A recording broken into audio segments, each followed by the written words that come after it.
Mes chers concitoyens, je m'adresse à vous aujourd'hui depuis l'Assemblée parlementaire du Conseil de l'Europe où j'ai le plaisir, vous le savez, de représenter la France en qualité de vice-président de la délégation française. Je m'exprime aujourd'hui dans un moment un peu particulier puisque nous allons bientôt renouveler, non pas l'Assemblée parlementaire du Conseil de l'Europe, mais le Parlement européen qui est juste voisin du Conseil de l'Europe à Strasbourg. Et c'est donc l'occasion pour moi de vous parler d'Europe, pas simplement de l'Europe des 47 États membres, la grande Europe, mais également de l'Europe des 28 États membres, c'est-à-dire l'Union européenne. Vous le savez, l'Europe, que ce soit celle des 47 ou que ce soit celle des 28, connaît en ce moment une crise profonde. Beaucoup de personnes, de nos concitoyens, doutent de l'Europe et se demandent véritablement si l'Europe est encore capable de faire rêver les gens et d'apporter des réponses concrètes aux problèmes que nous vivons au quotidien. La réalité, c'est que l'Europe a réussi les objectifs pour lesquels elle avait été fondée en 1949 et en 1950. Ces objectifs, c'était d'abord la paix, la stabilité et la prospérité sur le continent européen. Rappelez-vous qu'entre 180 après Jésus-Christ et 1945, nous n'avions pas connu 30 années de paix continue en Europe. L'histoire de l'Europe, c'était l'histoire de la guerre. Or, depuis 1945, nous avons la chance de vivre la période de paix la plus longue jamais connue depuis 2000 ans. Rien que pour cela, il faut absolument sauver l'Europe et faire en sorte que nous continuions cette aventure commune, car sinon, cela rapporterait nécessairement la guerre à nouveau entre nos nations.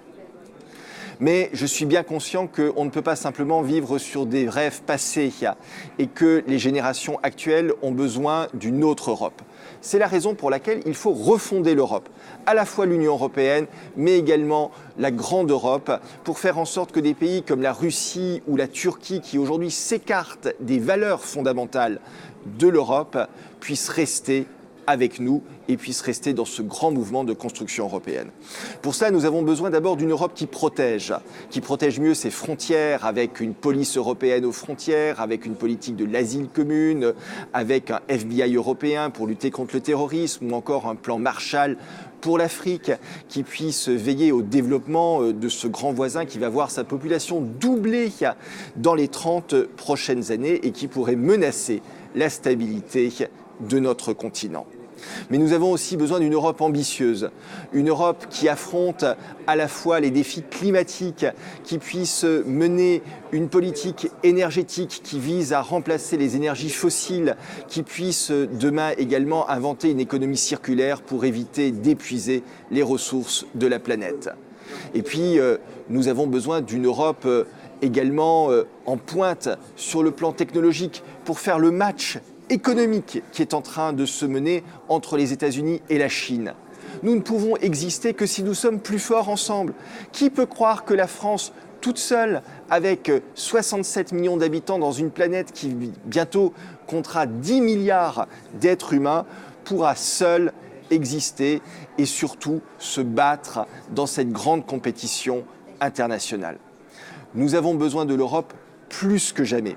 Et nous avons besoin d'une Europe démocratique qui permette à ses citoyens de reprendre les choses en main et de dire voilà quelles sont nos valeurs, voici quels sont nos rêves, voici quels sont nos objectifs, qui puissent ainsi, en commun, refonder des projets. 70 ans après la fondation du Conseil de l'Europe, plus que jamais, nous avons besoin d'une Europe de projets, une Europe qui redonne des rêves aux jeunes générations, mais une Europe qui demande également et qui donne à nos concitoyens des raisons de croire en elle. Ce sera le combat que nous devons mener et c'est la raison pour laquelle je vous invite le 26 mai prochain, le dimanche 26 mai, à aller voter pour donner une nouvelle chance à l'Europe. Ce sera notamment le projet de la renaissance de l'Europe que je soutiendrai ici, au Conseil de l'Europe, mais également dans le combat pour l'Union européenne.